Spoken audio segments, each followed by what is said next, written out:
They called him Moshe the Beadle, as if his entire life he had never had a surname. He was the jack of all trades in a Hasidic house of prayer, a shtibel. The Jews of Siget, the little town in Transylvania where I spent my childhood, were fond of him. He was poor and lived in utter penury. As a rule, our townspeople, while they did help the needy, did not particularly like them. Moshe the Beadle was the exception. He stayed out of people's way. His presence bothered no one. He had mastered the art of rendering himself insignificant, invisible. Physically, he was as awkward as a clown. His waif-like shyness made people smile. As for me, I liked his wide, dreamy eyes gazing off into the distance. He spoke little.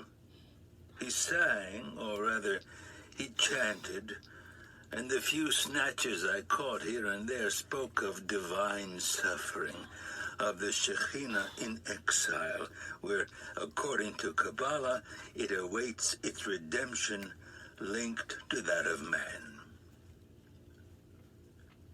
I met him in 1941. I was almost 13 and deeply observant. By day I studied Talmud, and by night I would run to the synagogue to weep over the destruction of the temple.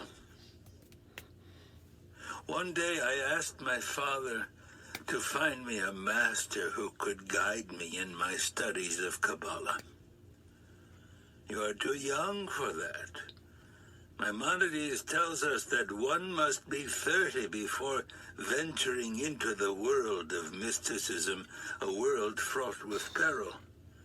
First, you must study the basic subjects, those you are able to comprehend. My father was a cultured man, rather unsentimental.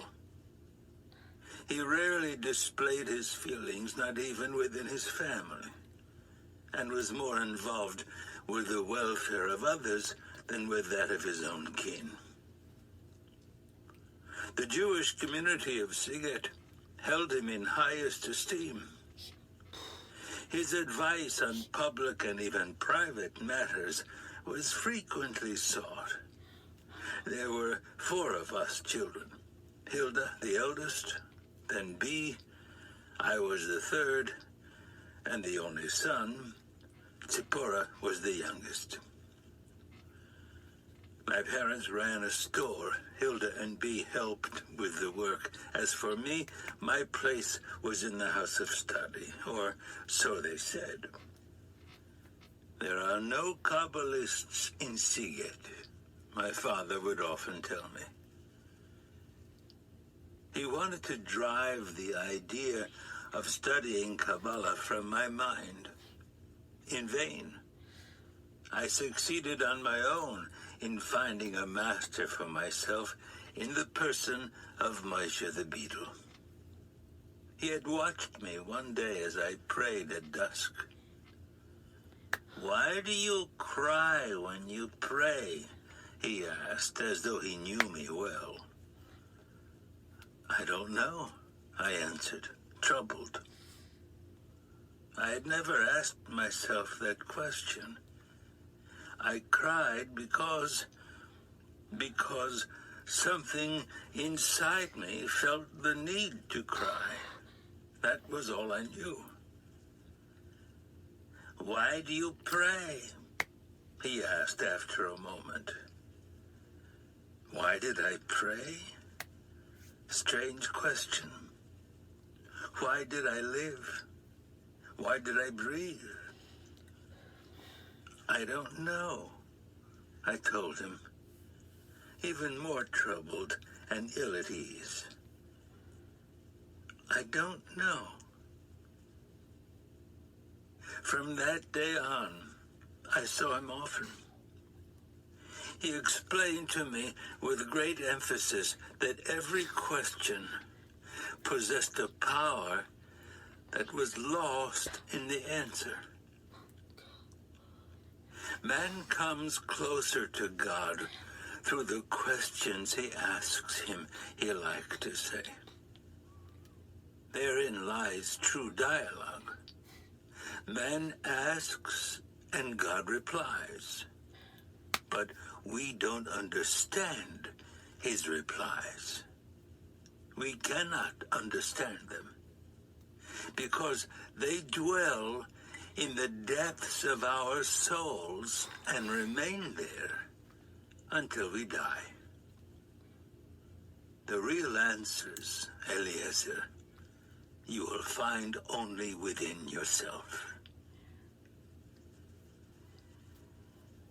And why do you pray, Moshe? I asked him. I pray to the God within me for the strength to ask him the real questions. We spoke that way almost every evening, remaining in the synagogue long after all the faithful had gone, sitting in the semi-darkness where only a few half-burnt candles provided a flickering light. One evening, I told him how unhappy I was not to be able to find in Sigurd a master to teach me the Zohar, the Kabbalistic works, the secrets of Jewish mysticism. He smiled indulgently. After a long silence, he said, "There are 1,001 gates, allowing entry into the orchard of mystical truth. Every human being has his own gate. He must not err and wish to enter the orchard through a gate other than his own. That would present a danger not only for the one entering, but also for those who are already inside." And Moshe the beadle, the poorest of the poor of Sigurd, spoke to me for hours on end about the Kabbalah's revelations and its mysteries. Thus began my initiation. Together we would read over and over again the same page of the Zohar, not to learn it by heart, but to discover within the very essence of divinity. And in the course of those evenings, I became convinced that Moshe the beadle would help me enter eternity, into that time when question and answer would become one. And then, one day, all foreign Jews were expelled from Sigurd, and Moshe the beadle was a foreigner. Crammed into cattle cars by the Hungarian police, they cried silently. Standing on the station platform, we too were crying. The train disappeared over the horizon. All that was left was thick, dirty smoke. Behind me, someone said, sighing, "What do you expect? That's war." The deportees were quickly forgotten. A few days after they left, it was rumored that they were in Galicia, working, and even that they were content with their fate. Days went by, then weeks and months. Life was normal again. A calm, reassuring wind blew through our homes. The shopkeepers were doing good business, the students lived among their books, and the children played in the streets. One day, as I was about to enter the synagogue, I saw Moshe the beetle sitting on a bench near the entrance. He told me what had happened to him and his companions.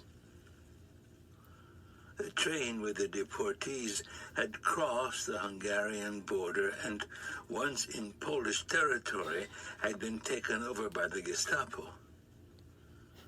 The train had stopped.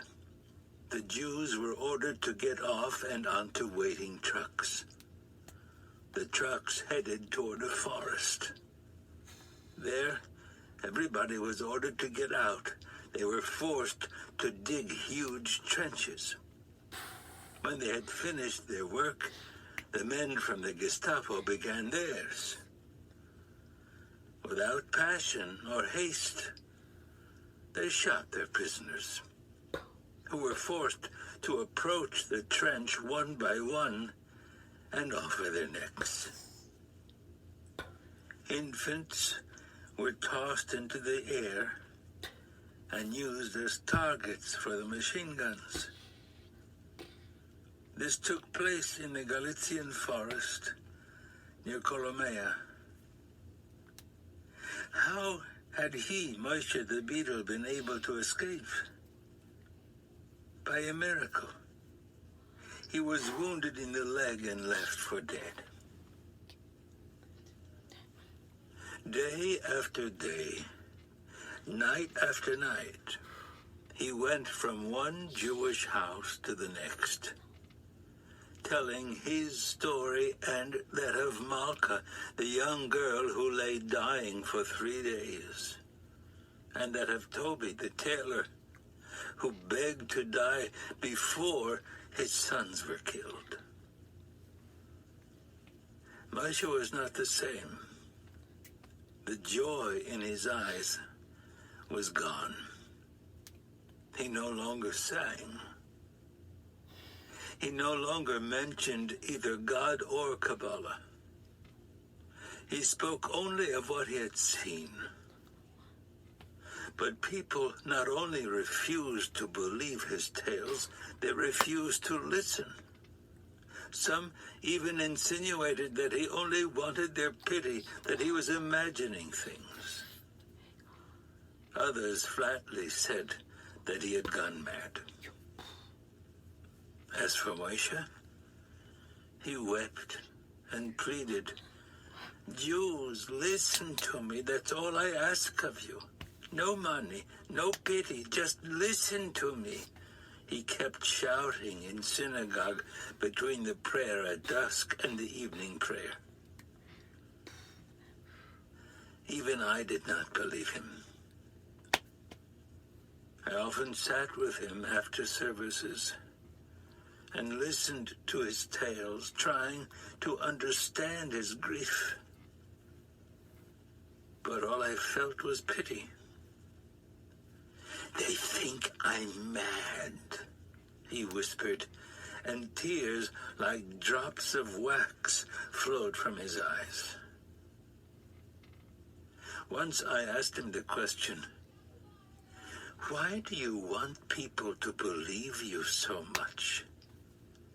In your place, I would not care whether they believed me or not." He closed his eyes as if to escape time. "You don't understand," he said in despair. "You cannot understand. I was saved miraculously.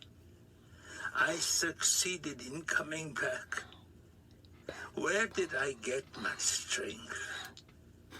I wanted to return to Siget to describe to you my death so that you might ready yourselves while there is still time. Life? I no longer care to live. I am alone.